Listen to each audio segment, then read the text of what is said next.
রিফাত সাহেবের সামনে এসে দাঁড়িয়ে বলল, ভুল করে ফেললি, তুই আমাকে ডেকে অনেক বড় ভুল করলি। আমি মৃত ছিলাম, ভালোই ছিলাম, জাগিয়ে দিবি। রিফাত সাহেব থর থর করে কাঁপছে, ভয়ে তার শরীরের সমস্ত লোম দাঁড়িয়ে গেল। তিনি লক্ষ্য করলেন ধীরে ধীরে অবয়বটা আরো দানবীয় আকার ধারণ করল, আর খুব দ্রুত এসে রিফাত সাহেবের শরীরে প্রবেশ করে বলে উঠল, ভৌতিক দুনিয়া।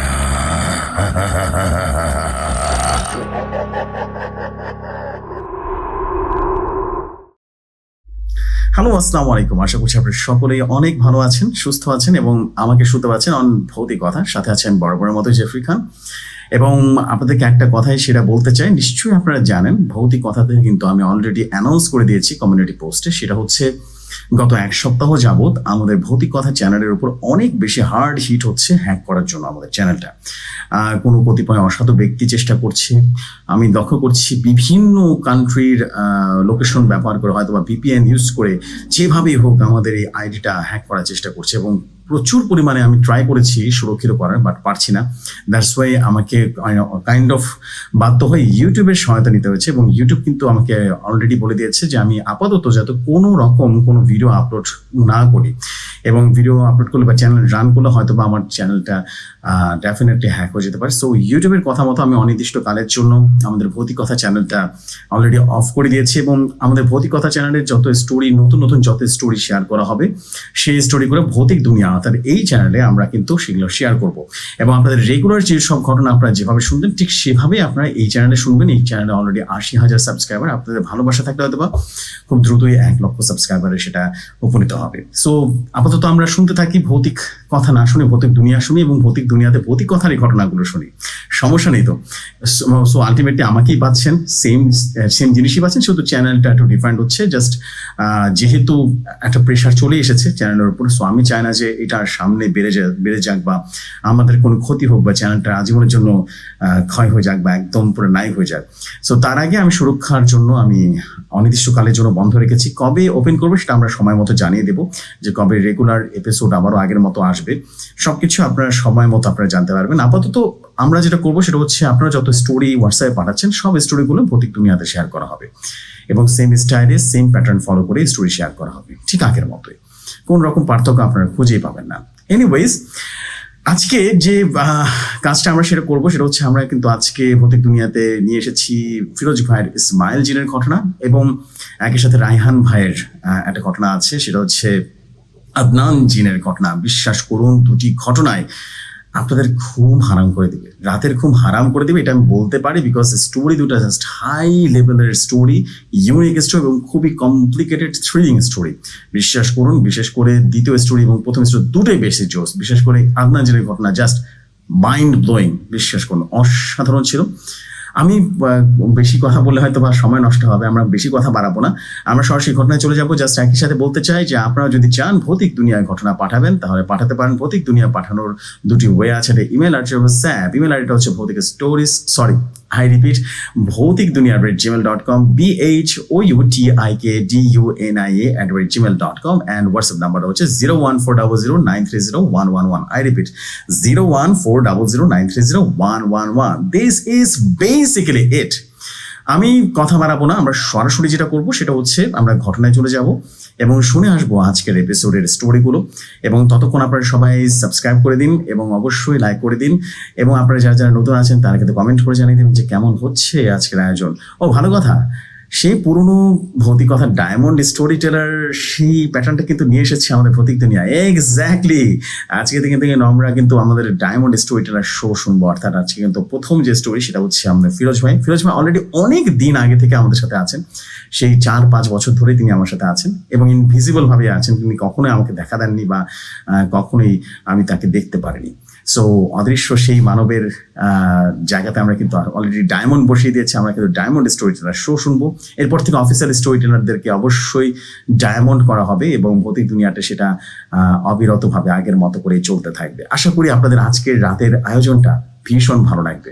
সো আমরা প্রথমেই শুনবো ডায়মন্ড স্টোরি, অর্থাৎ diamond official story teller show, অর্থাৎ ফিরোজ ভাইয়ের ইসমাইল জেনের ঘটনা, এবং এরপর শুনবো রায়হান ভাই অর্থাৎ আনঅফিসিয়াল বা আমাদের নতুন স্টোরি টেলার, তিনি আমাদের সাথে যুক্ত আছেন এবং বেশ কয়েকটা ঘটনা পাঠিয়েছেন। ইনশাআল্লাহ সামনে হয়তো ডায়মন্ড স্টোরি টেলার হয়ে যাবেন। তার স্টোরি শুনবো আমরা দ্বিতীয়তে। চলুন দেরি না করে শুরু করি আজকের এপিসোড।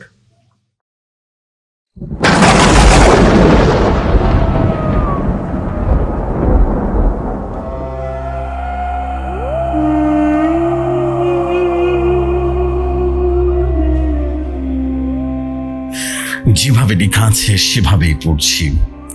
বাইরে তখন অঝোর ধারায় বৃষ্টি পড়ছে। টিনের চালে বৃষ্টির শব্দ যেন এক অদ্ভুত সুর তুলেছে। রাতের নিস্তব্ধতায় হারিকেনের আলোটা দমকা হাওয়া রীতিমতো কেঁপে কেঁপে উঠছে।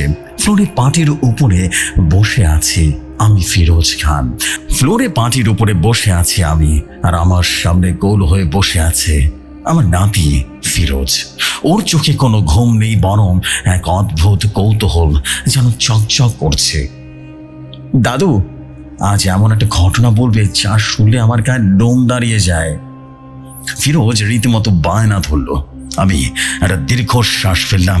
স্মৃতির পাতা হাতড়ে ফিরে গেলাম বেশ কয়েক বছর আগে অন্ধকার এক রাতে। গলার স্বরটা একটু নামিয়ে দিয়ে বললাম, শোনো ফিরোজ, পৃথিবীতে এমন কিছু ঘটনা ঘটে যা মানুষের সাধারণ চিন্তার বাইরে থাকে। আলো আর অন্ধকারের এক চিরন্তন যুদ্ধ চলে আসছে সেই আদিম কাল থেকে। আজ তোমাকে যে ঘটনাটা বলবো না, তা শুধু ভয়ের নয়, বরং মানুষের লোভ আর পতন কিভাবে তাকে এক ভয়ঙ্কর পরিণতির দিকে নিয়ে যায় তার এক জ্বলন্ত প্রমাণ। আমি চশমাটা খুলে রীতিমতো পাঞ্জাবির কোনায় মুছতে মুছতে বলতে শুরু করলাম। সেদিনও ঠিক এমনই বর্ষাকাল ছিল। এশার নামাজ পড়ে সবাই মাত্র তসবিটা হাতে নিয়ে জায়নামাজে বসেছি। চারপাশ নিস্তব্ধ, শুধু বৃষ্টির একটানা শব্দ। হঠাৎ দরজায় প্রচন্ড পরিমাণে কণাঘাত হলো। কেউ যেন পাগলের মতো দরজা ধাক্কাচ্ছে। আমি একটু বিরক্ত হলাম। এত রাতে কে আসতে পারে? তসবিরা জায়নামাজের উপরে রেখে উঠে গিয়ে দরজাটা খুলতে চমকে উঠলাম। সামনে দাঁড়িয়ে আছে ফখরুল কবিরাজ। লোকটাকে আমি আগে থেকে চিনতাম। আশেপাশে বেশ নাম ডাক্তার, তাবিজ কবজ আর ঝাড়ফুঁক করে, কিন্তু লোকটার ব্যাপারে আমার ভেতরে সবসময় একটা অদ্ভুত অনীহা কাজ করত। তার চোখের দৃষ্টি কেমন যেন অস্বস্তিকর একটা ব্যাপার ছিল। কিন্তু আজকের ফখরুলকে দেখে চেনার কোনো উপায় নেই। ওর পরনের কাপড় কাদা আর পানিতে মাখামাখি, চোখ দুটো রীতিমতো গর্তে ঢুকে গেছে, বুকের চামড়া ফ্যাকাশ হয়ে গেছে, যেন শরীরে এক ফোঁটাও রক্ত নেই। আর সবচেয়ে ভয়ঙ্কর যেটা, তা হলো ওর শরীর থেকে উটকো পচা দুর্গন্ধ বেরোচ্ছে। সে বলে উঠল, হুজুর, হুজুর আমাকে বাঁচান হুজুর। ফখরুল আমার পায়ে ধরে রীতিমতো হাও করে কেঁদে উঠল। ওর গলা দিয়ে যে স্বর বের হচ্ছিল তা স্বাভাবিক মানুষের মতো নয়, কেমন যেন ঘর ঘরে আর শুকনো। কি হয়েছে ফখরুল, এমন পাগলের মতো করছো কেন? ওঠো আগে। আমি তাকে ধমক দিয়ে তোলার চেষ্টা করলাম, কিন্তু ওর শরীরে যেন কোনো জোর নেই। থর থর করে কাঁপছে লোকটা। অনেক কষ্টে তাকে ভেতরে এনে একটা চেয়ারে বসালাম। এক গ্লাস পানি এগিয়ে দিলাম। ফখরুল পানিটা এক চুমুকে খেয়ে হাঁপাতে হাঁপাতে বলল, হুজুর, হুজুর, আমি তো শেষ হয়ে যাচ্ছে হুজুর, আমাকে ভেতর থেকে করে করে খাচ্ছে। আমি বললাম, কে খাচ্ছে স্পষ্ট করে বলো। আমি ভ্রু কুচকে তাকালাম ওর দিকে। ফখরুল কবিরাজ চোখ বড় বড় করে চারপাশটা একবার দেখে নিল, যেন কেউ ওকে নজরে নজরে রাখছে।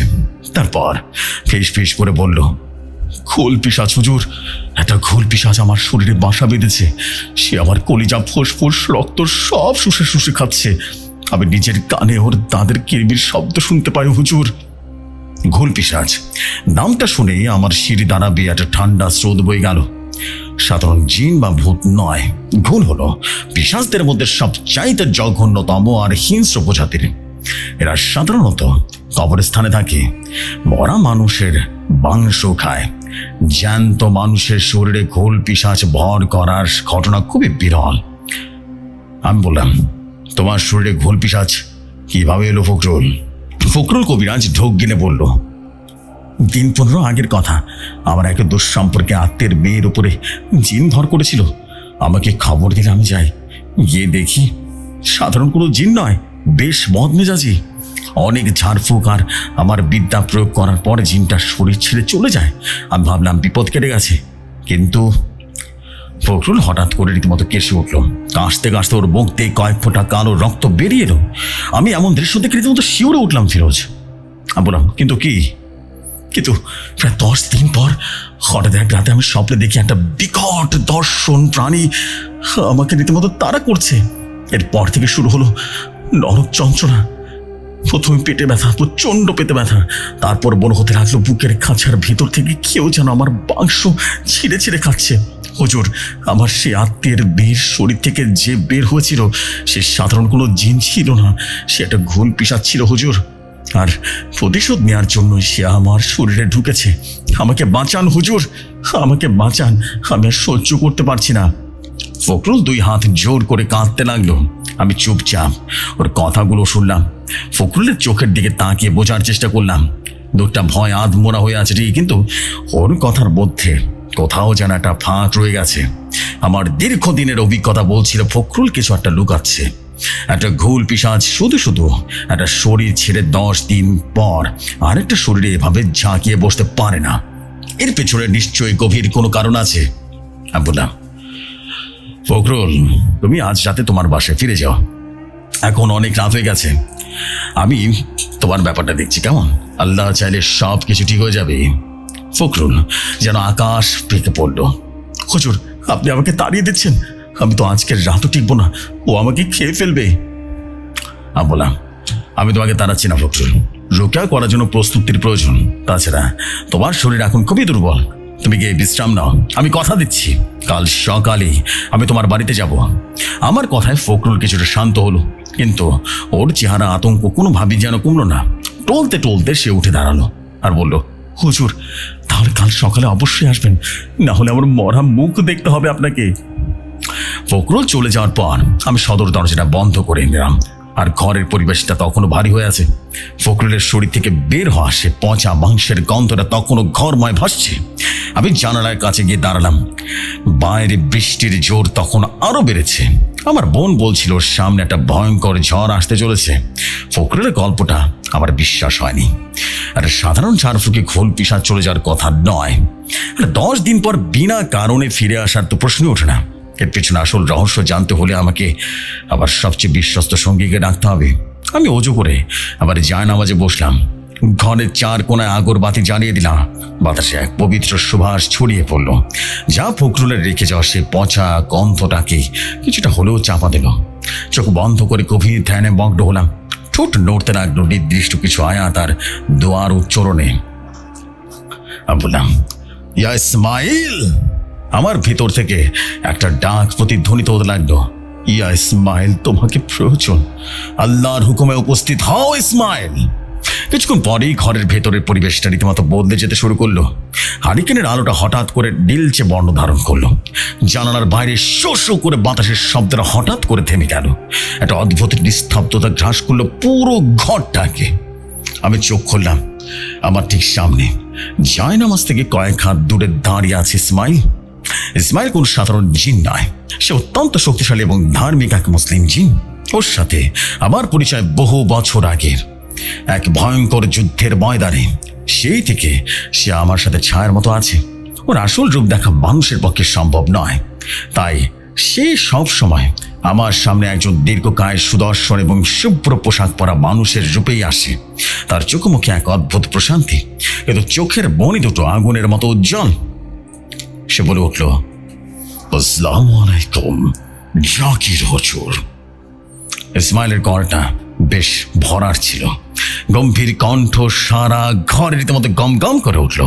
আমি বললাম, ওয়ালাইকুম আসসালাম ইসমাইল, আজ আপনাকে স্মরণ করতে হলো।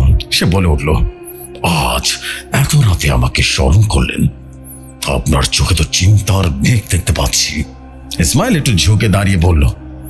আমি একটা দীর্ঘশ্বাস ফেলে বললাম, ইসমাইল, একটা জটিল সমস্যা এসে উপস্থিত হয়েছে। ফখরুল কবিরাজকে তো তুমি চেনো। ইসমাইলের চোখে আগুনের হঠাৎ করে একটা ঘৃণার আর রাগের ঝলক খেলে গেল। ফখরুল, ওই লোভী আর প্রতারক লোকটা, হ্যাঁ চিনি তো, কিন্তু ওর আবার কি হলো? আমি ফখরুলের আসার ঘটনা এবং ওর বলা ঘোল পিশাচের গল্পটা ইসমাইলকে খুলে বললাম। সব শুনে ইসমাইল কিছুক্ষণ চুপ করে রইল। ওর কপালে ভাঁজ পড়েছে। সে বলে উঠল, হুজুর, ফখরুল আপনাকে পুরোপুরি মিথ্যে কথা বলেছে। ইসমাইল ভয়ঙ্কর এক কণ্ঠে বলল। আমি বললাম, আমিও সেটা সন্দেহ করছি, কিন্তু আসল ঘটনাটা কি ইসমাইল, তুমি কি একটু খোঁজ নিতে পারবে? ইসমাইল বাঁধা নেড়ে বলল, আমাকে খোঁজ নিতে হবে না হুজুর। এই ফখরুলের পাপের গন্ধ জিন জগতে অনেক আগে থেকে ছড়িয়ে আছে।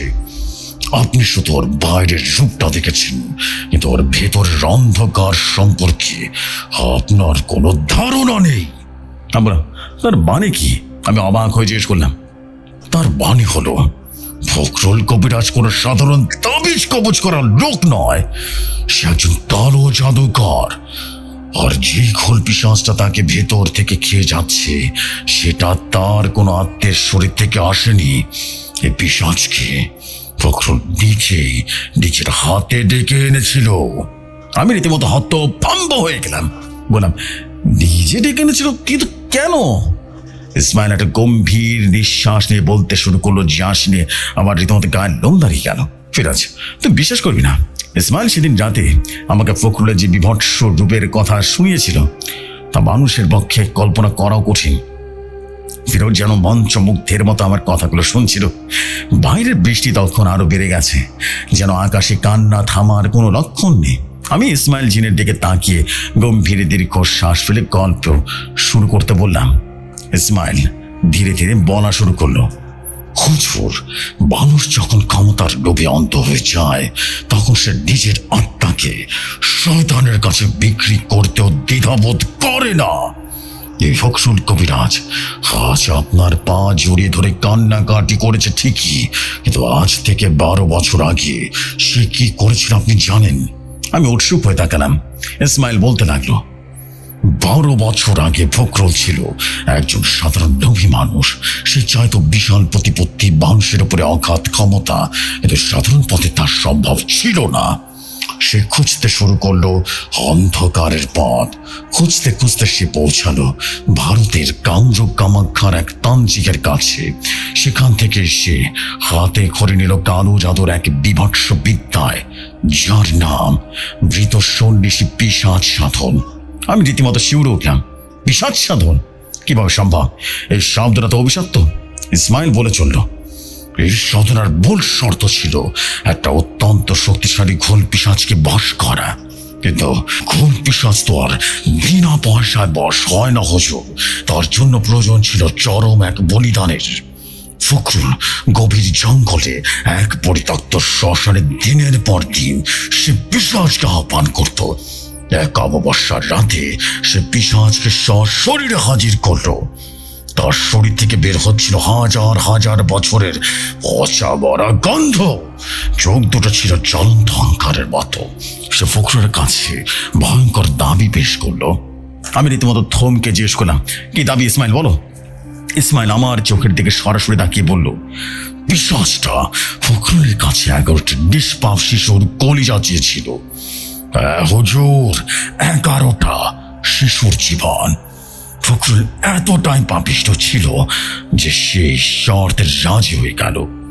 পরবর্তী কয়েক বছরে সে সুকৌশলে বিভিন্ন জায়গা থেকে 10টি শিশুকে নিখোঁজ করে দিল।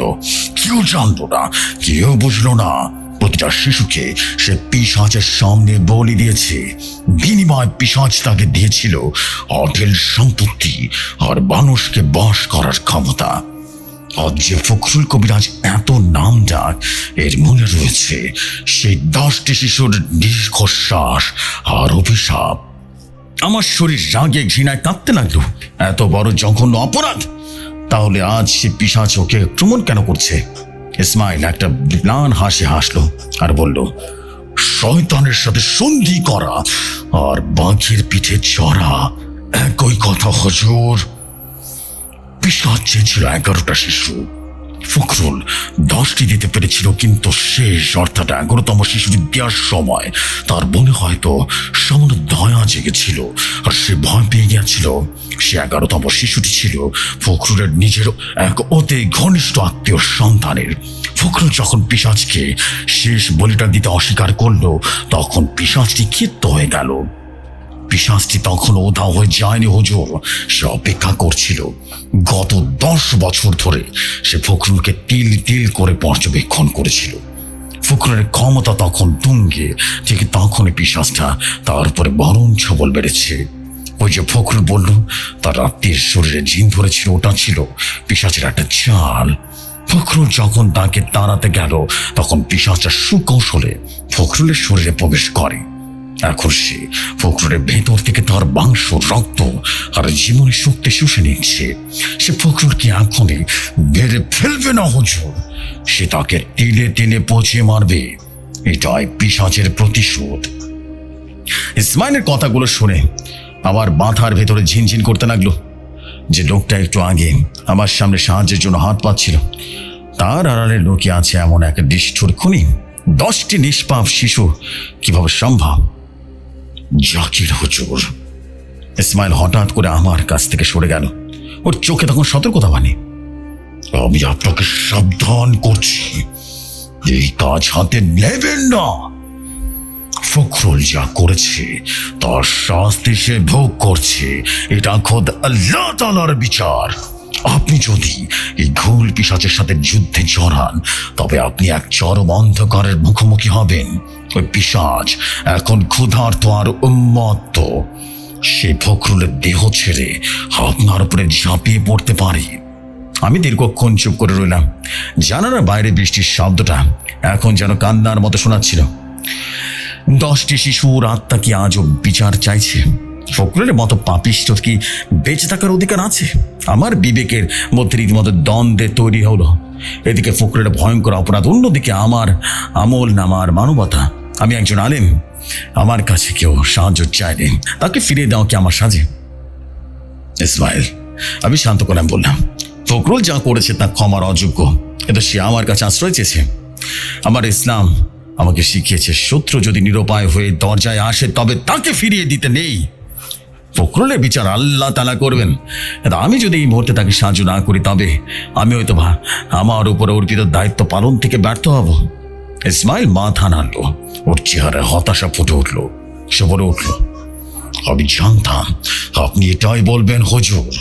আপনি বড্ড দয়ালু হুজুর, কিন্তু মনে রাখবেন এই দয়া আপনার জন্য কাল হয়ে যেতে পারে।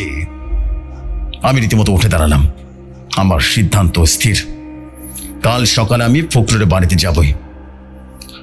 তুমি কি আমার সাথে থাকবে ইসমাইল? ইসমাইল আমার দিকে তাকিয়ে এক দীর্ঘ শ্বাস ফেলল। আমি আপনার ছায়া হুজুর, আপনি যদি অগ্নিকুণ্ড ঝাঁপ দিতে চান, আমাকে আপনার সাথে ঝাঁপ দিতে হবে। তবে মনে রাখবেন, কালকের লড়াইটা খুব সহজ হবে না। এই কথা বলে রীতিমতো ইসমাইল বাতাসের বেগে মিলিয়ে গেল। হারিকেনের আলোটা আবারও স্বাভাবিক হয়ে এলো। আমি জানালার বাইরে তাকালাম, অন্ধকারটা যেন আরো ঘনীভূত হয়ে গেছে। ফিরোজ সেই রাতে আমার আর ঘুম হয়নি রে। সারা রাত ফখরুলের কথা আর সে নিষ্পাপ শিশুদের মুখগুলো আমার চোখের সামনে ভাসছিল। আমি জানতাম কাল সূর্য উঠলে আমি এক ভয়ঙ্কর যুদ্ধের পথে পা বাড়াবো। যে যুদ্ধে শুধু জীবন আর মৃত্যু নয়, যে যুদ্ধ হবে ঈমান আর চরম অন্ধকারের। সকাল হলো, আকাশ পরিষ্কার হয়নি, মেঘলা থমথমে আবহাওয়া। আমি হাতে তসবিহ আর ব্যাগের প্রয়োজনীয় কিছু জিনিসপত্র নিয়ে রওনা দিলাম ফখরুলের গ্রামের দিকে। গ্রামের শেষ মাথায় এক জীর্ণ শীর্ণ বাড়ির সামনে গিয়ে দাঁড়ালাম। চারপাশটা কেমন যেন নিঝুম লাগছিল। কোনো পাখির কোনো ডাক নেই, কোনো মানুষের সারা শব্দ নেই। বাড়িটার চারপাশে এক অদ্ভুত কুয়াশা রীতিমতো জমে গেছে, যা এই গরমেও কাটছে না। বাড়ির ভিতরে ঢোকার সময় আবারও সে উটকো পচা দুর্গন্ধ নাকি এলো। এবার গন্ধটা আরো তীব্র হলো, যেন শত বছরের পুরনো কবর রীতিমতো খুঁড়ে ফেলা হয়েছে। আমি বিসমিল্লাহ বলে পা বাড়ালাম ভেতরের দিকে। ঘরের বারান্দার দিকে গেলাম। ফখরুল বেঁচেতে পড়ে আছে। গত রাতের চেয়েও ওর অবস্থা আরো করুন। ওর গায়ের চামড়া জায়গায় জায়গায় ফেটে গেছে এবং সেখানে কালচে কালচে পুঁজ বেরোচ্ছে। ওর চোখ দুটো রীতিমতো উল্টে গেছে, শুধু সাদা অংশটা বেরিয়ে আসছে। আমি ডাকলাম, ফখরুল ফখরুল ফখরুল কোনো সারা শব্দ দিল না, শুধু ওর গলার ভেতর থেকে ঘর ঘরে একটা আওয়াজ বেরোলো। হঠাৎ করে ঘরের ভেতরে তাপমাত্রা হিমাঙ্গের নিচে নেমে গেল। জানালার পর্দাগুলো নিজে নিজে রীতিমতো দুলতে শুরু করলো। আমি বুঝতে পারলাম পিশাচটা এখানেই আছে। সে আমার উপস্থিতি টের পেয়েছে এবং সে আমাকে স্বাগত জানাচ্ছে তার নিচের ঢঙে। আমি জায়নামাজ বিছিয়ে বসলাম। আমার চারপাশে এক অদৃশ্য সুরক্ষা বলয় তৈরির জন্য আয়তাল কুরসি পাঠ করতে শুরু করলাম। ঠিক তখনই ঘরের একটা কোণে একটা কালো ছায়া জমাট বাঁধতে শুরু করলো। সেই ছায়া থেকে ভেসে এলো এক বিভৎস হাসি, যা শুনে আমার কলিজাটা কেঁপে কেঁপে উঠলো। ফিরোজ আমার হাতটা শক্ত করে রীতিমতো চেপে ধরলো। ওর কপালে রীতিমতো বিন্দু বিন্দু ঘাম লক্ষ্য করলাম। আমি হাসলাম, তবে সেই হাসিতে কোনো আনন্দ ছিল না। হারিকেনের আলোটা কমিয়ে দিলাম, আবার বলা শুরু করলাম। ঘরের কোনায় জমাট বাঁধা সেই ছায়াটা ধীরে ধীরে আকৃতি নিল। সেটা কোনো মানুষের নয় ফিরোজ, দীর্ঘাকার এক শরীর। গায়ের চামড়াগুলো ঝুলে পড়েছে, মাথাটা অদ্ভুত, যেন শিয়ালের খুলি বসিয়ে রাখা হয়েছে মানুষেরও কাঁধে। ওর মুখ থেকে লালা ঝরছে, আর সেই লালা বেঁচেতে পড়তেই ধোঁয়াটা বের হচ্ছে। ফখরুল তখনও বেঁচেতে পড়ে ছটফট করছিল। পিশাচটা ওর দিকে তাকে এক বিভৎস হাসি দিল। সে হাসি যেন হাজারটা কাঁচ ভাঙার শব্দের মতো আমার কানে বিঁধতে লাগলো। জাকির, আপনি এখানে কেন এসেছেন? এই পাপিষ্টের আয়ু শেষ, ওর শরীর এখন আমার। আমি তসবিটা শক্ত করে ধরে বললাম, অভিশপ্ত শয়তান আল্লাহর বান্দার উপরে ভর করার সাহস তোকে কে দিল রে? ওকে ছেড়ে দিয়ে চলে যা। দইটা তোর কপালে কিন্তু অনেক দুঃখ আছে রে। পিশাচটা তখন অট্ট হাসি দিয়ে উঠলো। এবার শরীর থেকে অসহ্য দুর্গন্ধ বেরোতে শুরু করলো। আল্লাহর বান্দা, হুজুর, আপনি যাকে বাঁচাতে এসেছেন সে তো আমারই দোসর। এই ফখরুল তার নিজের হাতে 10টা শিশুর রক্ত আমাকে উপহার দিয়েছে। সে আমার কাছে ঋণী। 11তম উপহার সে দিতে পারেনি, তাই তার বদলে আমি তাকে নিয়ে যাব। আপনি মাঝখানে বাধা দিতে আসবেন না হুজুর। আমি জানতাম পিশাচটার কথা মিথ্যে নয়, কিন্তু ফখরুলের অপরাধের বিচার আমি করতে আসিনি। এসেছি পিশাচটার হাত থেকে এই জনপদকে বাঁচাতে। কারণ একবার যদি সে ফখরুলকে বেড়ে ফেলতে পারে, তবে সে আরো বেশি শক্তিশালী হয়ে উঠবে এবং আরো মাথা চারা দিয়ে উঠবে। আমি বললাম, ফখরুল যা করেছে তার বিচার আল্লাহ তাআলা করবেন, কিন্তু তুই তাকে বেড়ে ফেলার কোনো অধিকার রাখিস না। ইন্নাল্লাহ আলা কুল্লি শাইইন কাদির। আমার পড়ার সাথে সাথে বাতাস যেন উত্তপ্ত হয়ে গেল। পিশাচটা যন্ত্রণায় ছটফট করতে লাগলো, কিন্তু সে চলে গেল না, বরং সে ফখরুলের শরীরের উপরে থাবা দিয়ে বসলো। ফখরুল যন্ত্রণায় বিকট চিৎকার দিল, ওর বুকটা যেন ছিঁড়ে যাচ্ছে। পিশাচটা রীতিমতো চিৎকার করে বলল, হুজুর থামুন, আপনি যদি থামেন তবে আমি এই শরীর থেকে বেরিয়ে যাব, কিন্তু আপনি যদি রুকিয়া চালিয়ে যান তবে আমি একে আপনার চোখের সামনে চিবিয়ে খাবো। আমি রীতিমতো থমকে গেলাম। পিশাচটা চাল চালছে। আমি যদি পড়া থামাই তবে সে আরো জাগিয়ে বসবে, আর যদি চালিয়ে যায় তবে সে ফখরুলকে মেরেও ফেলতে পারে। আমার কপালে ঘাম জমতে শুরু করলো। ঠিক তখনই আমি অনুভব করলাম ইসমাইল আমার ঠিক পেছনে আছে, যদিও সে অদৃশ্য। আর সে বলল, হুজুর বিচলিত হবেন না। ইসমাইলের কণ্ঠস্বর শুধু আমার কানে ভেসে এলো। ও আপনাকে ভয় দেখাচ্ছে, ও জানে আপনি একা ডন। আপনি আপনার কাজ চালিয়ে যান, আমি ওটাকে দেখছি। ইসমাইলের কথার সাহস ফিরে পেলাম।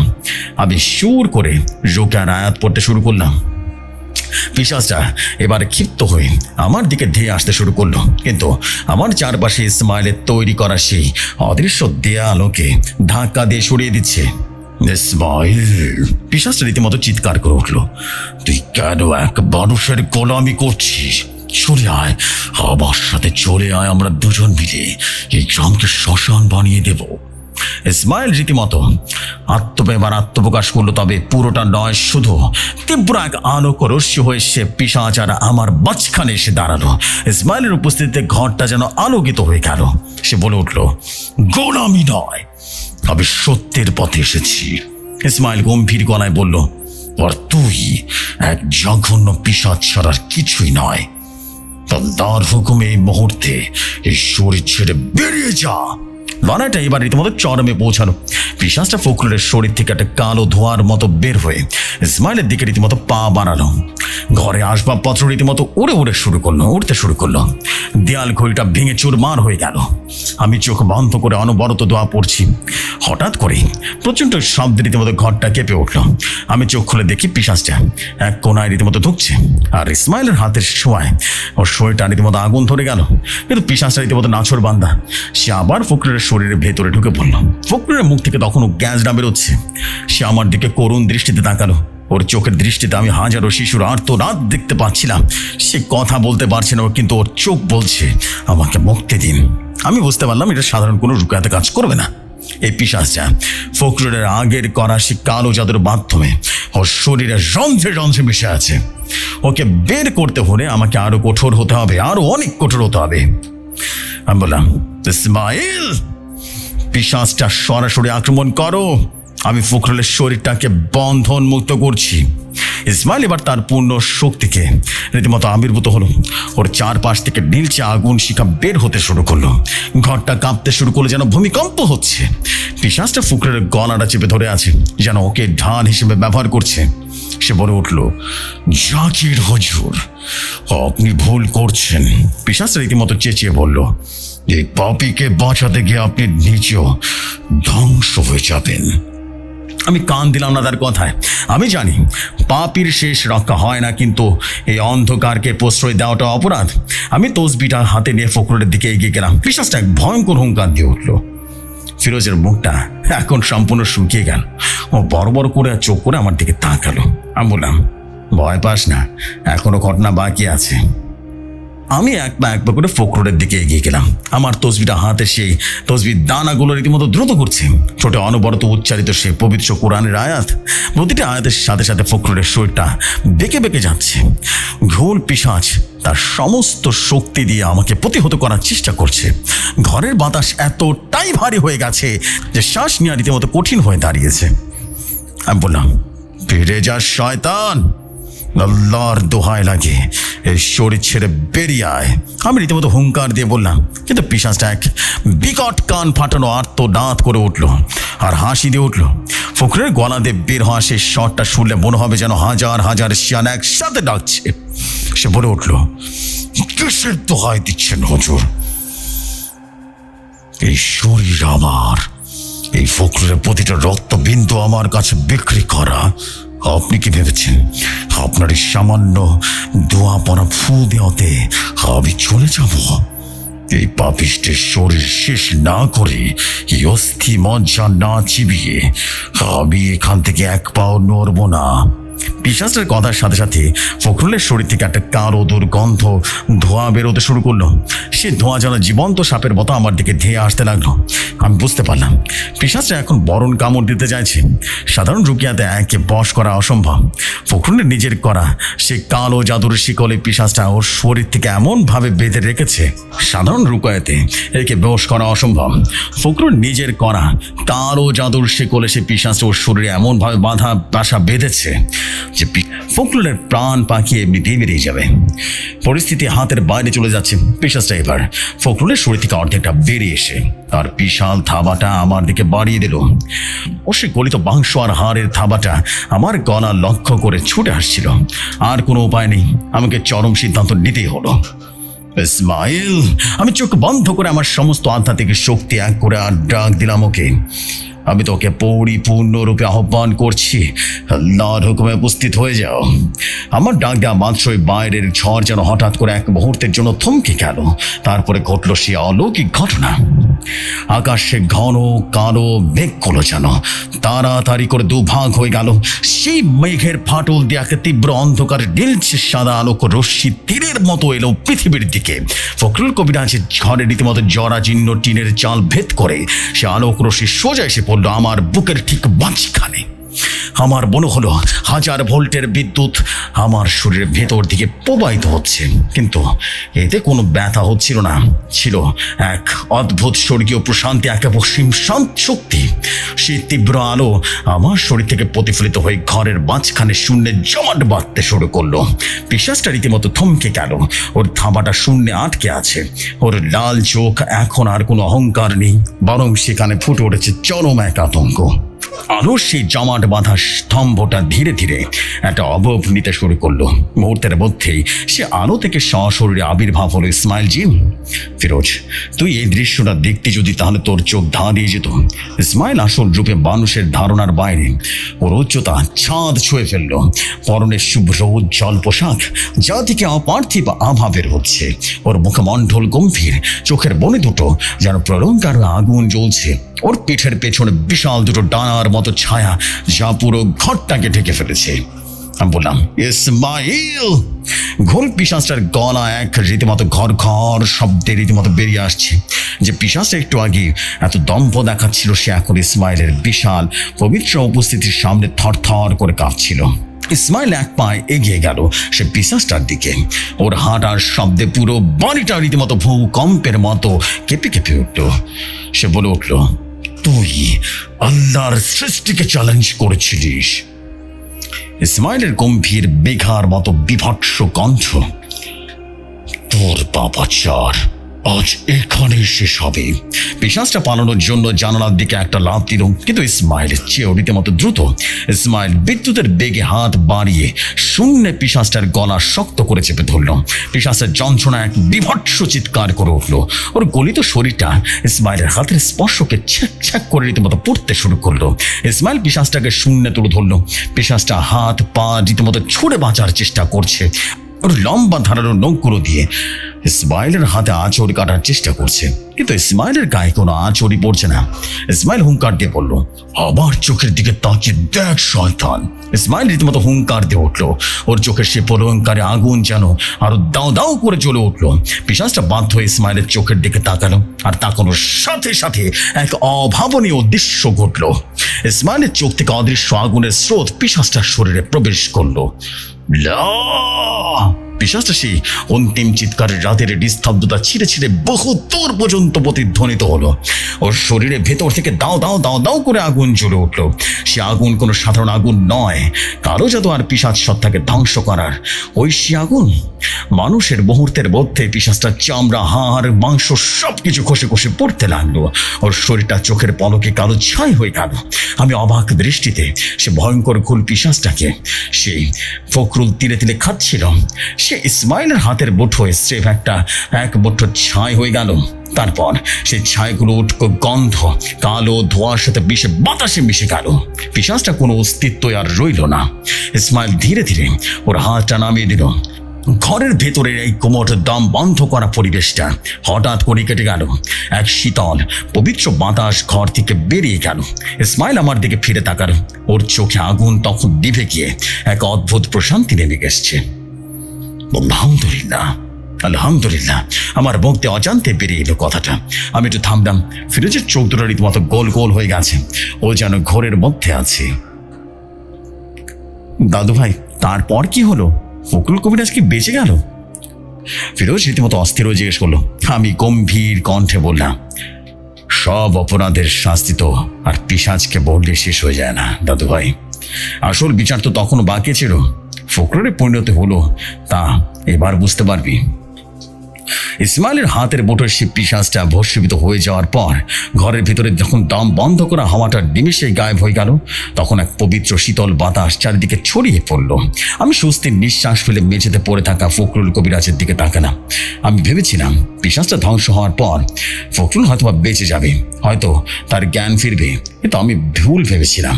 শয়তানের সাথে করা চুক্তির মূল্য এত সহজে চুকিয়ে দেওয়া যায় না। হঠাৎ করেই ফখরুলের স্পন্দনহীন শরীরটা প্রবল বেগে কেঁপে কেঁপে উঠল। আমার চোখের সামনে লোকটা বেঁচেতে পড়ে জবাই করা কাটা মুরগির মতো ছটফট করতে শুরু করলো। ওর হাত পাগুলো অস্বাভাবিকভাবে বেঁকে মুচড়ে যেতে যাচ্ছিল। মুখ দিয়ে কোঙানির মতো বিভৎস শব্দ রীতিমতো বের হতে লাগলো।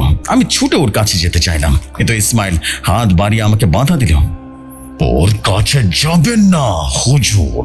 ইসমাইল গম্ভীর গলায় বলল, ভুল পিশাচটা ফখরুলের আত্মার সাথে এমনভাবে মিশে গিয়েছে যে পিশাচটাকে আলাদা করার মানে হলো ফখরুলের প্রাণ পাখি ছিঁড়ে নিয়ে আসা। ওর ভেতরের অঙ্গ পতঙ্গ পিশাচটা আগে থেকে খেয়ে ফেলেছে। ও আর বাঁচবে না। এটা ওর পাপের শেষ প্রায়শ্চিত্ত। আমি রীতিমতো অসহায়ভাবে দাঁড়িয়ে দেখলাম ফখরুলের সে বর্মান থেকে মৃত্যু যন্ত্রণা।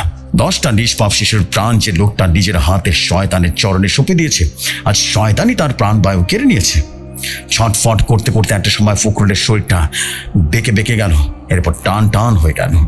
এরপর ওর নাক আর মুখ দিয়ে কল কল করে কালো গন্ধযুক্ত রক্ত বেরিয়ে আসতে শুরু করলো। সে রক্তে ভেসে যেতে লাগলো ঘরের বেছে। মৃত্যুর ঠিক আগ মুহূর্তে ফখরুলের চোখ দুটো স্থির হয়ে আমার দিকে নিবদ্ধ হলো। ওর সেই ঘোলাটে রক্ত জবা চোখ, সেখানে আর কোনো অহংকার ছিল না, ছিল শুধু চরম শূন্যতা, অনুশোচনার অবর্ণনীয় এক আতঙ্ক। সে হয়তোবা দেখতে পাচ্ছিল সে 10টি শিশুর আত্মাকে, যারা পরপারের ওর জন্য অনন্ত শাস্তির টানা সাজিয়ে অপেক্ষা করছিল। আমার দিকে তাকিয়ে ফখরুলের চোখ দুটো স্থির হয়ে গেল। শরীর এক চরম ঝাঁকুনি দিয়ে চিরতর নিথর হয়ে গেল। শেষ নিঃশ্বাস ত্যাগ করলো ফখরুল কবিরাজ। হ্যাঁ, আমি ধীরে ধীরে ফখরুলের মৃতদেহের সামনে গিয়ে দাঁড়ালাম। লোকটার বিভৎস মৃত্যু আমাকে আনন্দ দিচ্ছিল না, বরং গভীর বিষাদে আমার মনটা রীতিমতো ভরে গেল। আমি ইসমাইলের দিকে ফিরে তাকালাম। ইসমাইলের চোখে মুখে কোনো ভাবান্তর নেই। সে এক দৃষ্টিতে মৃতদেহ তার দিকে তাকিয়ে আছে। আমি এক দীর্ঘশ্বাস ফেলে বললাম, বাপ বাপ বাপ কেউ ছাড়ে না, কিন্তু আমরা মানব জাতি আমাদের দায়িত্ব থেকে সরে আসতে পারি না ইসমাইল। আর এই জন্যই চরম পাপী জানা সত্ত্বেও আমার মানবতা আমাকে এখানে আসতে বাধ্য করেছিল। আমার কাজ ছিল এই আত্মাকে একটা সুযোগ দেয়া, কিন্তু ও নিজের পথ নিজে বেছে নিয়েছিল। আমি ফখরুলের নিথর দেহটাকে আঙ্গুল দিয়ে নির্দেশ করে বললাম, আল্লাহ তার বিচার করবেন, আমি নই। আমার কথা শুনে ইসমাইল আমার দিকে তাকালো। ওর সেই জ্বলন্ত চোখের দৃষ্টি ক্ষণিকের জন্য অদ্ভুত প্রশান্তিতে খেলে গেল। ইসমাইল জিনের ঠোঁটের কোণে ফুটে উঠল এক বুচকে হাসি। সে যেন আমার মানুষের এক অদ্ভুত দয়াময় সীমাবদ্ধতার সম্মান জানালো। কিন্তু ইসমাইল তো কোনো মানুষ নয়, সে আগুনের তৈরি এক প্রতাপশালী জিন। পর মুহূর্তে সে বুচকে হাসি দিয়ে বেরিয়ে গেল। ইসমাইল হঠাৎ করে এক ভয়ঙ্কর প্রলঙ্কারী হট্ট হাসিতে ফেটে উঠল। নিস্তব্ধতাকে রীতিমতো চুরমার করে দিল, যেন 1000টা বজ্রপাত একসাথে আছড়ে পড়ছে ফখরুলের ওই অভিশপ্ত উঠোনে। সে হাসির তোরে আমার কানের পর্দা রীতিমতো ফেটে যাওয়ার উপক্রম হলো। হাসতে হাসতে ইসমাইলের উজ্জ্বল শুভ্র শরীরটা নীলচে ধোঁয়ায় রূপান্তরিত হতে শুরু করলো, এবং মুহূর্তের মধ্যে সে ধোঁয়া বাতাসের সাথে মিশে শূন্যে মিলে গেল। ইসমাইল চলে গেছে তার নিজের জগতে। আমি একা দাঁড়িয়ে রইলাম সে অভিশপ্ত ঘরে, ফখরুলের লাশের পাশে। ভোরের প্রথম আলো তখন পূব আকাশে উঠে দিচ্ছিল। এক অন্ধকার রাতের অবসান হলো, কিন্তু পৃথিবীর বুক থেকে সেই পাপ তো আর মুছে গেল না। আমি কথা শেষ করে চুপ করলাম। হারিকেনের আলোটা নিভু নিভু করছে। ফিরোজ এতক্ষণ ধরে শ্বাস আটকে গল্প শুনছিল। আমি থামতে ও এক গম্ভীর বিশ্বাস ছাড়লো। ওর চোখে মুখে তখনও সে ভয় আর বিস্ময়ের রেশ। দাদু, ফখরুল কবিরাজের লাশটা কি হয়েছিল তারপর? আমি ওর মাথায় হাত বলিয়ে দিয়ে শান্ত গলায় বললাম, গ্রামের মানুষ সকালে এসে ওর বিভৎস লাশ দেখে ভেবেছিল কোনো বন্য জন্তু ওকে আক্রমণ করেছে, কিন্তু আসল ঘটনা জানতে পারেনি কেউ। ওর লাশটা বেওয়ারিশ হিসেবে দাফন করা হয়েছিল, কিন্তু আসল সত্যটা তুই জানবি। বলে রাখবি ফিরোজ, মানুষ যত বড়ই ক্ষমতাবানই হোক না কেন, অন্ধকারের সাথে হাত বিলালে তার পতন অনিবার্য হয়ে যায়। শয়তান কাউকে বন্ধু বানায় না, সে শুধু ব্যবহার করে। আমি হারিকেনটা নিভিয়ে দিলাম। ভোরের আলোর ঘন্টা রীতিমতো স্পষ্ট হয়ে উঠেছে। যা, এবার গিয়ে ঘুমা, আজ আর কোনো ভয়ের কথা নয়। ফিরোজ আমার দিকে তাকিয়ে একবার মাথা নাড়ল, তারপর নিজের বিছানার দিকে পা বাড়ালো। আমি জানতাম আজকের পর থেকে ওর জগৎ দেখার দৃষ্টিভঙ্গিটা আগের মতো আর থাকবে না।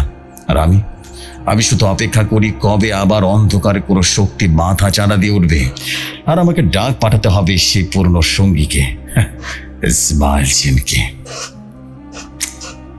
সো প্রিয় জেফরি ভাই, এটাই ছিল আমার স্টোরি। কেমন লাগলো আজকের ইসমাইল জিনের ঘটনা? আশা রাখি প্রতিবারের মতো আজকের ঘটনাও আপনাদের কাছে অসম্ভব ভালো লেগেছে। আর যদি ভালো লাগে তাহলে প্লিজ কমেন্ট করে জানাবেন সবাই। প্রিয় জেফরি ভাই, আপনাকে অসংখ্য ধন্যবাদ। আপনার সাথে আছি, সবসময় থাকবো এইভাবেই। আমি ফিরোজ খান মিরপুর থেকে বলছিলাম। আসসালামু আলাইকুম ওয়া রাহমাতুল্লাহি ওয়া বারাকাতুহু।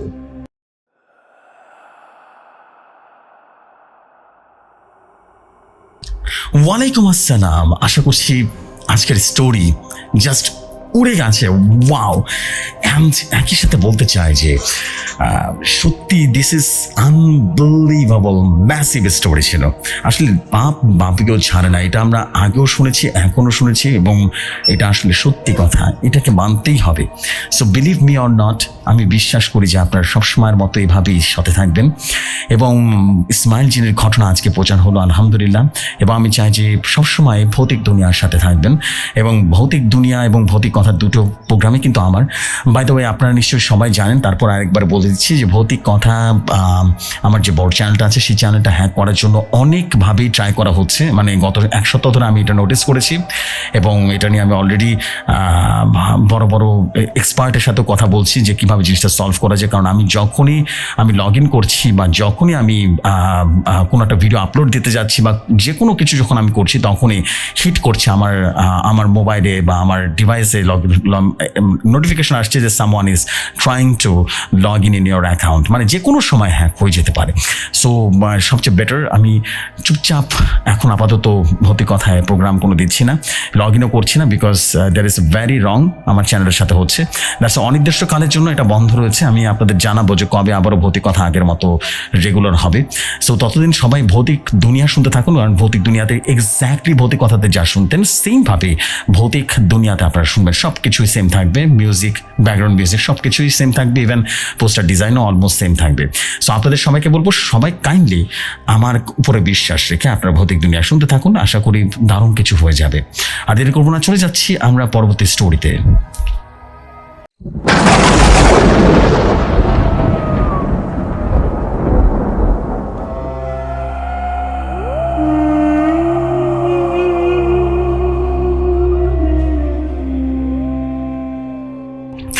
যেভাবে লেখা আছে সেভাবেই পড়ছি।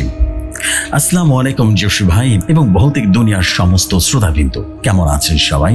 আশা করি সবাই ভালো আছেন। আল্লাহর অশেষ রহমতে আমিও ভালো আছি। আমার নাম অনিক হাসান রায়হান। এবার ঘটনায় ফিরি। আজ আমি আমার প্রিয় দাদা তালিব হুজুরকে বললাম, দাদা আজকের গল্প বলেন না।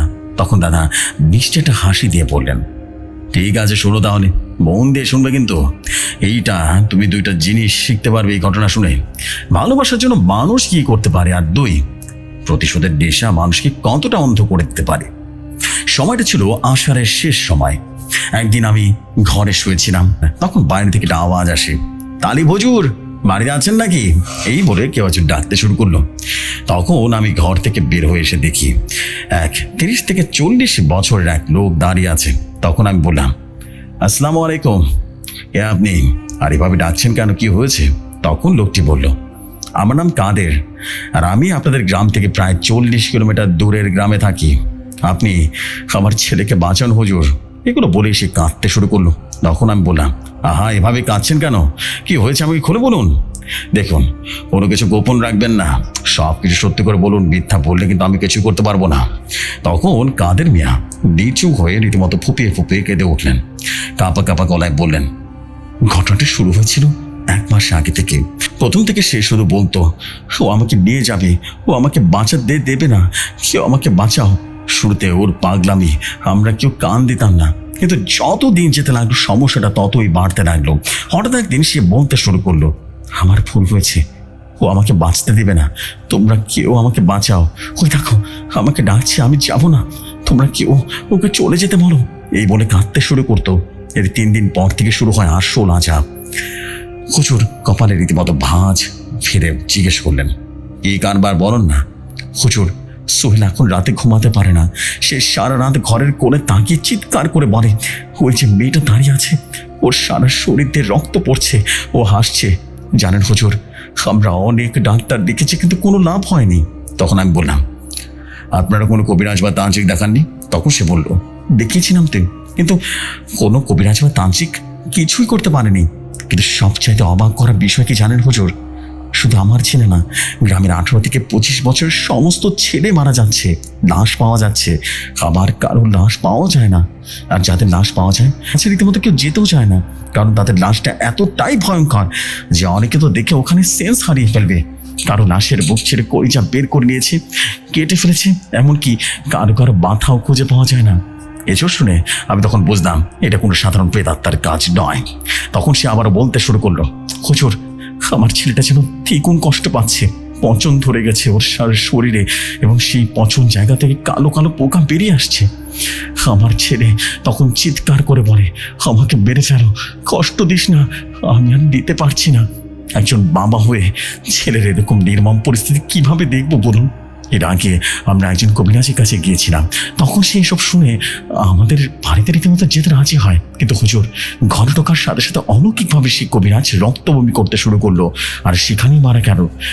কিন্তু মারা যাওয়ার আগে সে বলে গিয়েছিল, এখানে যেই আছে সে কোনো না কোনো সাধারণ আত্মা নয়, আমরা যেন আরো ভালো করে কোনো কবিরাজের কাছে যাই। এই বলে সে শেষ নিঃশ্বাস ত্যাগ করলো। আমরা তখন তার জানাজা দাফন করে আমার নতুন তান্ত্রিক এবং কবিরাজের খোঁজ করতে শুরু করলাম।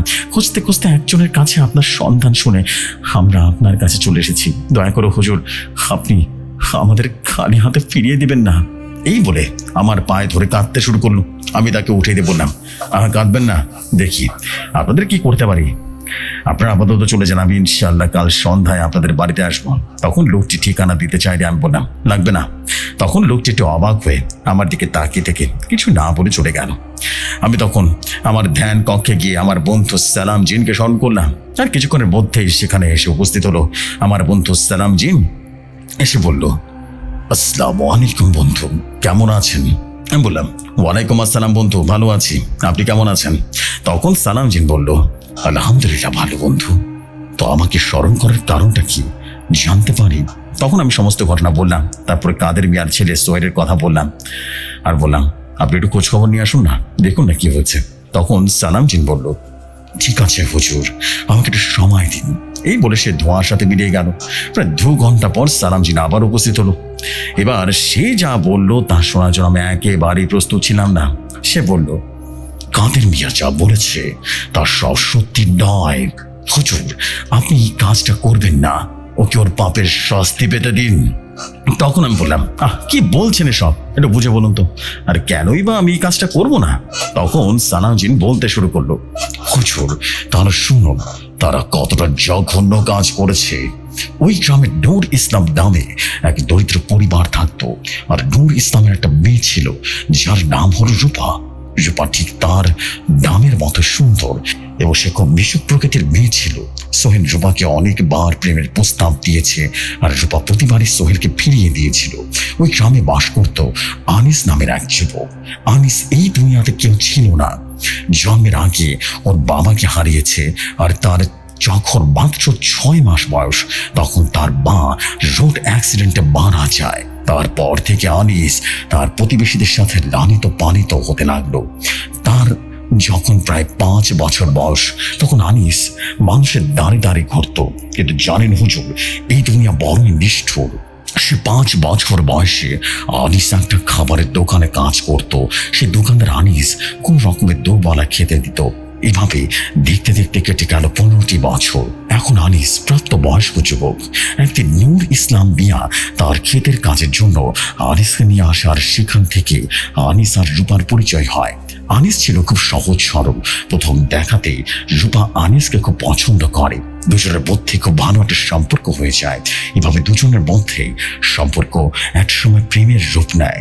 তাদের প্রেমের সম্পর্কটা এতটাই গভীর ছিল যে একজন আরেকজনকে ছাড়া বাঁচবে না বলে তারা ওয়াদাবদ্ধ হয়েছিল। এভাবেই তাদের দিনগুলো খুব সুন্দরভাবে কাটছিল। একটা সময় রূপা এবং আনিসের কথা তার বাবা নূর মিয়া জানতে পারে এবং সে আনিসকে মেনেও নেয়। একটা সময় তাদের দুজনকে বিয়েও দিয়ে দেওয়া হয়। জানেন হুজুর, গল্পটা যদি এখানে শেষ হতো তাহলে কতই না ভালো হতো, কিন্তু ডিউটি তাদের নিয়ে একটা খেলা এখনো খেলে যাচ্ছে। রূপা আর আনিস দুজনকে খুবই ভালোবাসতো, আর এটা সহ্য হতো না কাদের মিয়ার ছেলের সোহেলের। সে মনে মনে একটা সুযোগ খুঁজতে থাকে কিভাবে সে রূপাকে পাবে। একদিন তার হাতে সুযোগটা এসেই গেল। একদিন আনিস তার এক কাজে গঞ্জে গিয়েছিল, আর এই সুযোগটাই কাজে লাগালো সোহেল। সে রাতে সোহেল এবং তার বন্ধুরা আনিসের ঘরের সামনে গিয়ে দরজায় টোকা দিল। রূপা তখন ভাবলো আনিস হয়তো কাজ থেকে ফিরে এসেছে। এই ভেবে সে দরজাটা খুলে দিতে দেখলো সোহেল এবং তার বন্ধুরা বাইরে দাঁড়িয়ে আছে, তাদের মুখে এক পয়সাজি খাসির জিনি। তখন রূপা বলল, আপনি এখানে কেন? তখন সোহেল বলল, তুই আমাকে বারবার ফিরে দিচ্ছিস, আজ তোকে এমন অবস্থা করবো যা তুই সারা জীবনও বলতে পারবি না। এই বলে সোহেল ও তার বন্ধুরা মিলে জোর করে ঘরে ঢুকে পড়ল। ঘরে ঢুকেই সোহেল তার বন্ধুরা মিলে জোর করে রূপাকে শোন করলো। একটা পর্যায়ে রূপাকে হত্যা করলো। তারা যখনই ঘর থেকে বেরিয়ে আসতে যাবে তখন দেখলো আনিস চলে এসেছে। আনিসে দেখতে পেয়ে তারা সেখান থেকে পালিয়ে যায়। আনিস দ্রুত ঘরে ফিরে তার ভালোবাসার মানুষের অবস্থা দেখে হাউ মাউ করে কাঁদতে লাগলো। একবার ভাবুন হুজুর, মানুষ কতটা নিকৃষ্ট হলে এমন জঘন্য কাজ করতে পারে। এসব শুনে আমি আমার নিজের চোখের পানি ধরে রাখতে পারলাম না। তখন সালাম জিন আবার বলতে শুরু করলো। পরদিন আনিস গ্রামের বিচার ডাকলো, তার স্ত্রী হত্যা এবং শোনের বিচার করলো। কিন্তু সোহেল তার বন্ধুরা এলাকার প্রভাবশালী হওয়ার কারণে তারা সেদিন মুক্তি পেয়ে যায়। আনিস তখন তাদেরকে বলে, তোদের কাউকে আমি বাঁচতে দেব না। সেদিন সেখান থেকে কাঁদতে কাঁদতে চলে আসলো। এরপর আনিস রূপার কবরের পাশেই বসে কাঁদছিল। ঠিক তখন মানুষের নিষ্ঠুরতা যে এতটা জঘন্য পর্যায়ে যেতে পারে তা ভাবলে গা শিউরে ওঠে। সালাম জিন দীর্ঘ শ্বাস ফেলে আবার বলতে শুরু করলো। সোহেল এবং তার বন্ধুরা এলো। তারা ভাবলো আনিস বেঁচে থাকলে তাদের বিপদ হতে পারে, তাই তারা কোনো দয়া না দেখিয়ে সেই রাতে আনিসকে জ্যান্ত কবর দিয়ে গ্রামের পাশে পুরনো শ্মশান সংলগ্ন জঙ্গলে ফেলে দেয়।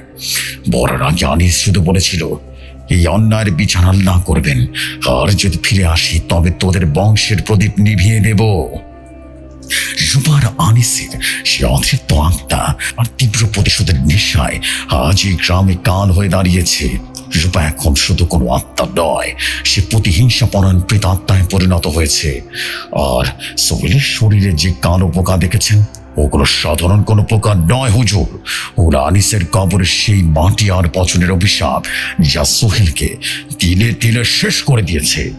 সালাম জিন আরো বলল, হুজুর আপনি যদি এখন সোহেলকে বাঁচাতে চান তবে আপনি কেবল এক অপরাধীকে সাহায্য করবেন না, বরং এক মজলুমের আত্মার বিচারের পথে বাধা হয়ে দাঁড়াবেন। এবার আপনি বলুন, যে হাত নিরাপরাধ মানুষের রক্তে রাঙানো, সে হাত কি আপনি ধরবেন? আমি যেন স্তব্ধ হয়ে গেলাম। ঘরের ভেতরের পরিবেশ বদলে গেল। আমি বুঝতে পারলাম কাদের মিয়া তার অর্ধেক সত্যি বলেছে। সোহেলের পচন আসলে পাপের ফল। তখন আমি বললাম, তাই বলে কি নিরপরাধ মানুষকে বলতে দিতে পারি? হ্যাঁ, সেটা পারি না। এই বলে আমি ঠিক করলাম আগামীকালই সেই গ্রামে যাব। তখন সালাম জিন বলল, হুজুর আপনি সব কিছু জিনও তাদের বাঁচাতে চাচ্ছেন? আমি বললাম, দেখুন সালাম সাহেব, আমি যদি চুপ করে থাকি তাহলে পুরো গ্রামটা শেষ হয়ে যাবে, আর আমি এটা হতে দিতে পারি না। সোহেল এবং তার বন্ধুরা যে অন্যায় করেছে তার শাস্তি মহান আল্লাহ তাআলা দিবেন। আপনি সে শাস্তি দেওয়ার কেউ নই। এখন আপনি যদি আমার সাথে যেতে চান তাহলে চলুন, আর না হলে আমি একাই যাব। তখন সালামজি বলল, হুজুর আপনি যখন ঠিক করেছেন আপনি যাবেন, তারা আপনাকে ওদের মুখে একা যেতে দিতে পারে না। আমিও যাব, আপনি আগামীকাল বিকেলে তৈরি থাকবেন। এই বলে সালামজিন সেখান থেকে হাওয়ার সাথে বেরিয়ে গেল। তখন আমি বাইরে এসে রাগান্বিত কণ্ঠে কাদের মিয়াকে বললাম, আপনারা কতটা জঘন্যতম মানুষ এটা ভাবতে আমার ঘেন্না হচ্ছে, কিন্তু আমি আপনাদের সাহায্য করব, তবে আপনার ছেলের জন্য নয়, গ্রামের নিরপরাধ মানুষকে বাঁচানোর জন্য।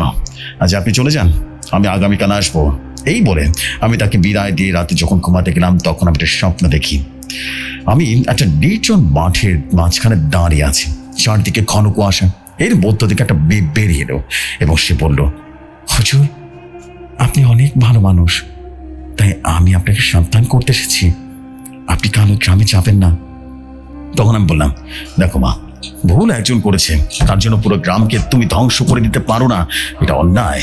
তখন সে মেয়েটি রাগান্বিত কণ্ঠে বলল, ওরা আমার সাথে যা করেছে সেটা কি অন্যায় নয়? এমনকি ওরা আমার স্বামীকে জীবন্ত কবর দিয়েছে, সেটা কি অন্যায় নয়? আমি ওদের কাউকে ছাড়বো না। এই বলে বেটা কুয়াশার মধ্যে হারিয়ে গেল। আমার ঘুমটাও ভেঙে গেল। দেখি চারদিকে ফজরের আজান হচ্ছে। আমি তখন উঠে অজু করে নামাজ পড়ে সে গ্রামে যাওয়ার জন্য প্রস্তুতি নিতে থাকি। দেখতে দেখতে আসরের আজান দিয়ে দিল। আমি যখন আসরের নামাজ পড়ে ঘর থেকে বের হলাম, দেখি গায়ে পাঞ্জাবি এবং মাথায় পাগড়ি পরিহিত এক সুদর্শন যুবক আমার দরজার সামনে দাঁড়িয়ে আছে। আমি তখন বুঝলাম এটা আমার বন্ধু সালামজি। সে এসে আমাকে সালাম দিল আর বলল, আসসালামু আলাইকুম হুজুর, আপনি তৈরি আছেন তো? আমি বললাম, হ্যাঁ আমি তৈরি আছি। সালামজি তখন বলল, ঠিক আছে চলুন হুজুর। আমি বললাম, ঠিক আছে। এই বলে আমি সালামজি এবং গ্রামের উদ্দেশ্যে রওনা হলাম। গ্রামে পৌঁছে দেখি চারপাশটা কেমন যেন থমথম হয়ে গেছে। গ্রামের ভেতরে ঢুকতেই আমার নাকে একটা উটকো পচা দুর্গন্ধ এসে লাগলো। আমি তখন সেই কাদের মিয়ার বাড়িতে চলে গেলাম। কাদের মিয়া আমাকে দেখে তার ছেড়ে সোহেলের রুমে নিয়ে গেল। সেখানে গিয়ে আমি যা দেখলাম তা দেখে রীতিমতো আঁতকে উঠলাম।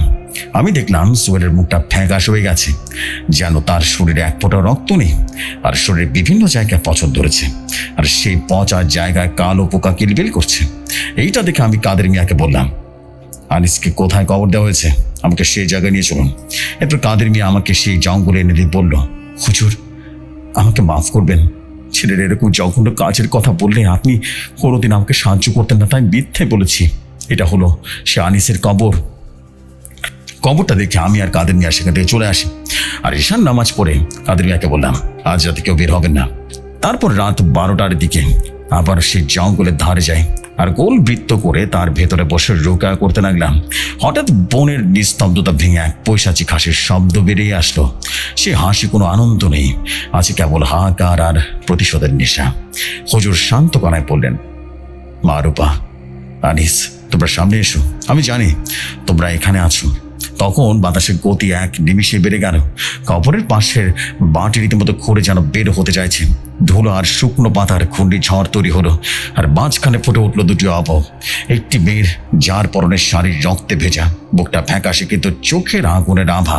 অন্যটি এক যুবকের, যার সারা শরীর কাদা আর মাটির মাখা, ঠিক যেন কবর থেকে উঠে আসা এক জীবন্ত লাশ। আমি তখন বললাম, আমি জানি তোমাদের উপরে অনেক অবিচার হয়েছে, তোমরাও প্রতিশোধ নিয়েছো, এবার থামো বলছি আর চলে যাও, এটা তোমাদের কোনো জায়গা নয়। তখন রূপা কাঁদতে কাঁদতে বলল, বিচার চেয়েছিলাম হুজুর, কেউ বিচার দেয়নি, সবাই প্রভাবশালীর ভয় মুখ বন্ধ করেছিল, আজ কেন আমরা থামবো?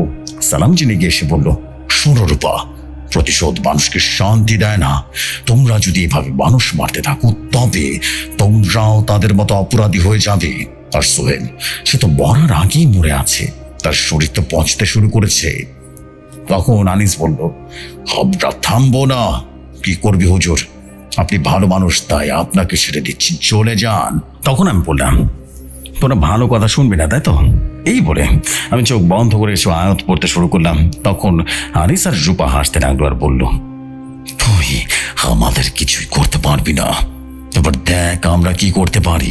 এই বলে তারা কাউকে যেন স্মরণ করতে লাগলো। তখন চারপাশে উটকো পচা দুর্গন্ধ ছড়িয়ে পড়লো। চারপাশ থেকে দৃশ্যমান হলো হাজার হাজার পিশাচ। এটা দেখে সালামজিন রাগে গজ গজ করে বলল, আনিস, আমি ভেবেছিলাম তোদেরকে মুক্ত করে দেব, কিন্তু তোরা আমার বন্ধু তালিব হুজুরের সামনে ক্ষমতা দেখানোর সাহস দেখাচ্ছিস, এবার আমার সাথে লড়াই কর। এই বলে সে তার রূপ পরিবর্তন করতে লাগলো, আর এক বিশাল যুদ্ধ লেগে গেল হাজার হাজার পিশাচের সাথে, যেন সালামজিন কোনোভাবেই পারছিল না। আর ঠিক তখনই একটা পিশাচ আমার দিকে রীতিমতো ফিরে এসে আমাকে একটা লাথি মারে। লাঠিটা খেয়ে আমি অনেকটা দূরে গিয়ে ছিটকে পড়ি, মুখ দিয়ে রক্ত বেরিয়ে আসতে শুরু করলো। এটা দেখে সালামজিন সমস্ত শক্তি দিয়ে বিশাল গর্জন করে উঠলো এবং সে পিশাচটাকে নিমিষে শেষ করে দিল।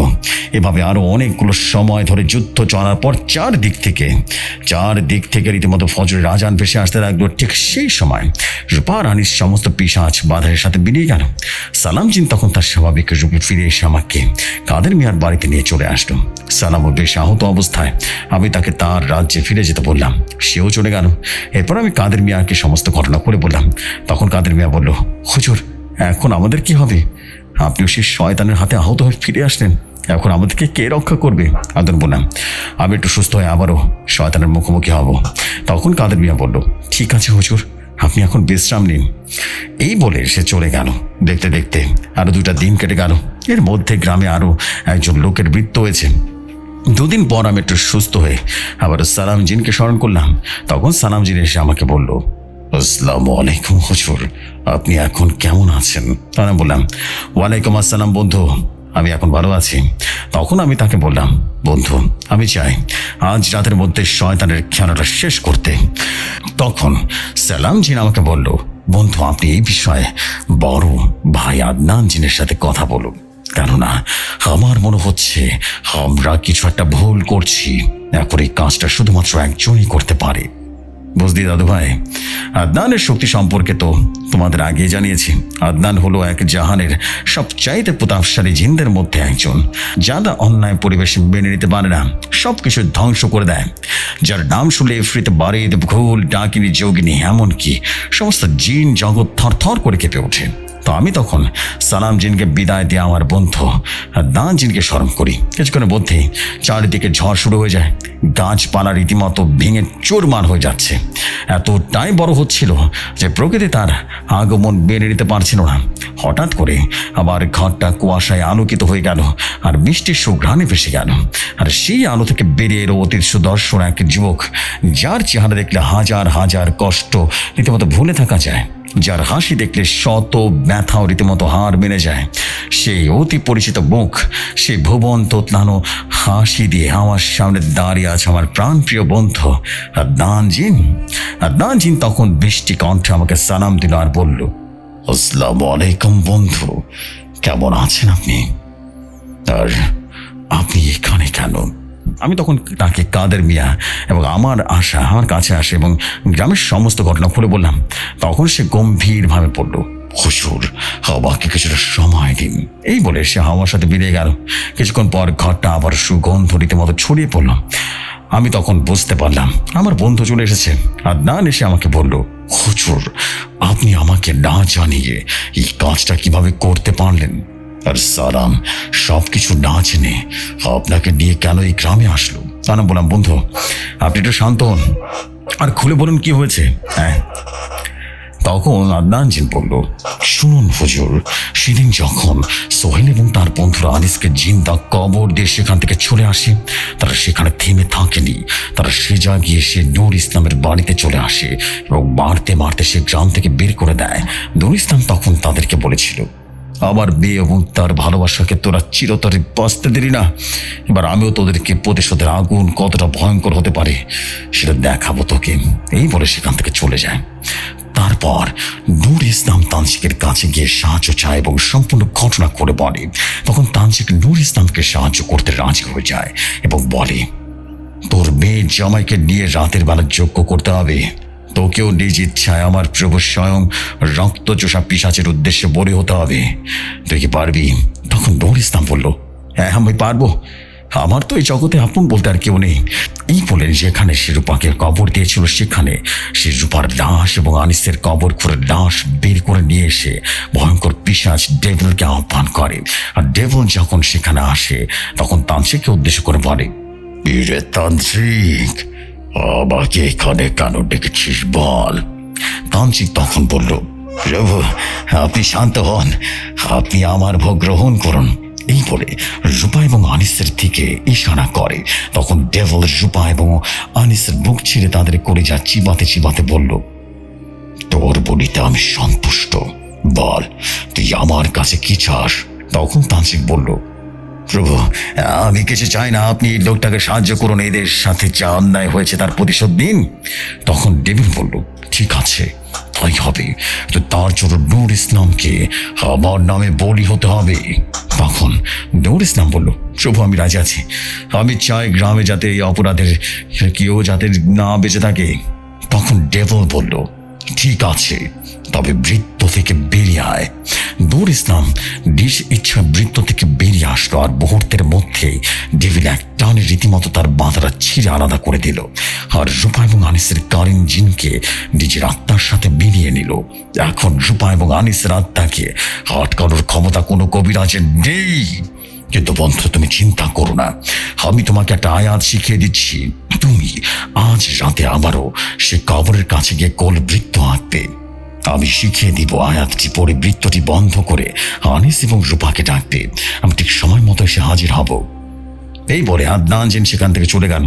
দেখতে দেখতে সারাটা দিন কেটে গেল এবং রাতে আমি কাদের মিয়াকে বললাম, আজ রাতে ওই শয়তানের একটা শেষ দেখে ছাড়বো। আজ রাতে কেউ ঘর থেকে বের হবেন না। এই বলে আমি ঘর থেকে বের হলাম এবং এসে সালাম জিনকে স্মরণ করি, আর সাথে সাথে সালাম জিন চলে আসে। আমরা ওখানে গোল বৃত্ত এঁকে সে আদনানের শিখে দেওয়া আয়াত পরে বৃত্তটি বন্ধ করে রোকা করতে থাকি। কিছুক্ষণের পরে সেখানে রূপা এবং আনিস ভয়ঙ্কর শক্তি নিয়ে পিশাচ রাজ এসে হাজির হলো। তখন আনিস বলল, হুজুর, তোকে একটা সুযোগ দিয়েছিলাম, কিন্তু তুই আবার মরতে চলে আসলি। কিন্তু এবার তুই আর তোর পালিত গোলাম কেউই বাঁচতে পারবে না। এই বলে তারা যখনই আমার উপর আক্রমণ করতে যাবে, ঠিক তখনই সালাম জিন তার ভয়ঙ্কর রূপে ফিরে এসে পিশাচের উপর আক্রমণ করলো। কিছু জিন আমার দিকে এগিয়ে এলো, কিন্তু বৃত্তের কাছে আসতে ভয়ঙ্কর চিৎকার করে হাওয়ার সাথে মিলে গেল। তখন এই দৃশ্যটা দেখে রূপা এবং আনিস যখন আমার উপর আক্রমণ করতে এলো, তারাও বৃত্তের কাছে এসে আদনানের দেয়া সে আয়াতের কারণে আমাকে কোনোভাবে স্পর্শ করতে পারছিল না। তখন তারা কাউকে স্মরণ করতে লাগলো।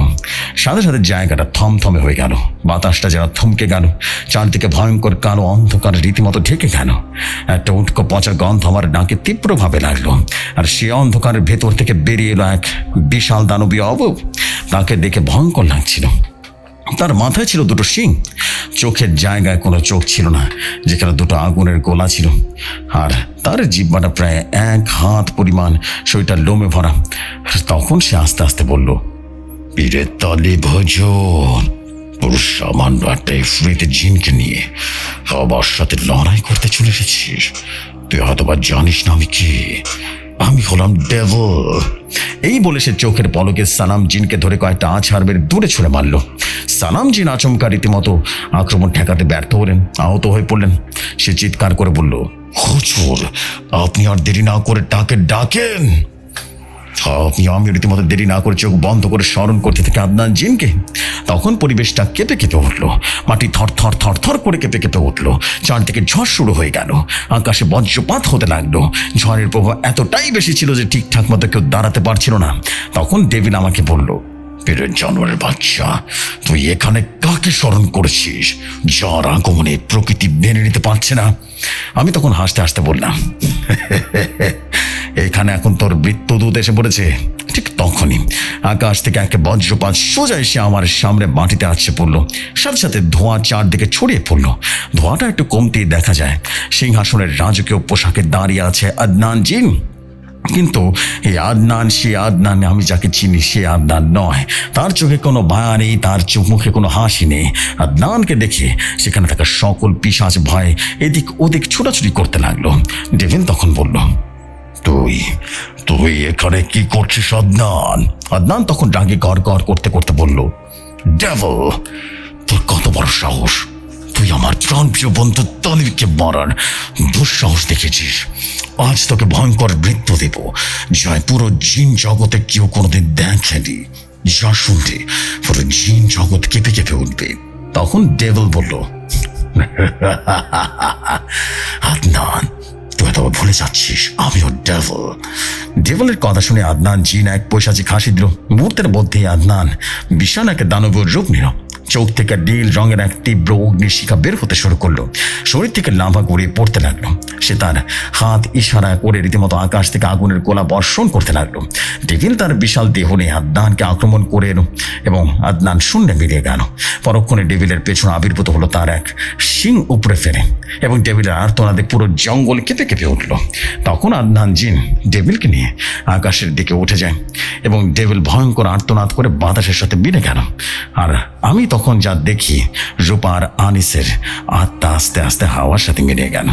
তখন আদনান জিন স্বাভাবিক রূপে ফিরে এসে আমাকে বলল, আলহামদুলিল্লাহ বন্ধু, এখন থেকে গ্রাম অভিশাপ মুক্ত, কিন্তু সোহেল আর বাঁচবে না।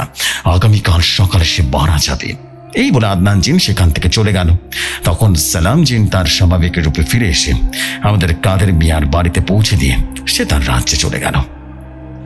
আমি তখন কাদের মিয়াকে সমস্ত ঘটনা খুলে বললাম। তখন সে ফুপিয়ে ফুপিয়ে কাঁদতে কাঁদতে বলল, আল্লাহ যা চান তাই হবে। আমি তখন তাদের কাছে বিদায় নিয়ে বাড়ির থেকে রওনা হলাম। তো বুঝলি দাদু ভাই, এই ছিল আজকের ঘটনা। আরেকদিন ইবলিসের পুত্র আমানের ঘটনা বলবো আনে। এখন অনেক রাত হয়েছে, ঘুমাতে যাই। জিফরি ভাই, এই ছিল আজকের ঘটনা। ঘটনাটি প্রচারযোগ্য হলে কততম এপিসোডে প্রচার করবেন অবশ্যই জানিয়ে দেবেন। যে লিসনার্স, ঘটনাটি কেমন হয়েছে আপনারা অবশ্যই কমেন্টে জানাবেন এবং সবসময় ভৌতিক দুনিয়া এবং ভৌতিক কথার সাথে থাকবেন। আর লেখার মধ্যে কোনো ভুল ত্রুটি হলে ক্ষমা সুন্দর দৃষ্টিতে দেখবেন। আর আপনারা কে কে আদনান জিনের ঘটনা চান অবশ্যই কমেন্ট করে জানাবেন। আমি রায়হান কুয়েত থেকে বলছি। আসসালামু আলাইকুম।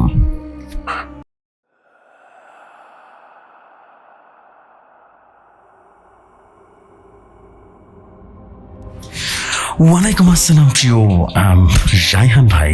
হোয়াট স্টোরি, কি শোনালেন রে ভাই, আমি তো হতভম্ব হয়ে গেলাম। This is massive good story ছিল, অসম্ভব রকম সুন্দর একটা স্টোরি ছিল এবং আমি সত্যি অভিভূত আপনার স্টোরি শুনে। মনে হচ্ছিল আমার চোখের সামনে ঘটনাটা করছে, এতটা সুন্দর ছিল। আপনাকে অনেক অনেক অনেক অনেক ধন্যবাদ এই স্টোরির জন্য এবং আমি আশাবাদী যে আমাদের এই স্টোরি সবার কাছে অনেক বেশি ইন্টারেস্টিং লাগবে এবং অনেক বেশি ভালো লাগবে, বিকজ স্টোরিটাই অনেক বেশি সুন্দর ছিল। আপনাকে অনেক বেশি ধন্যবাদ ভাই এই অসাধারণ ঘটনার জন্য।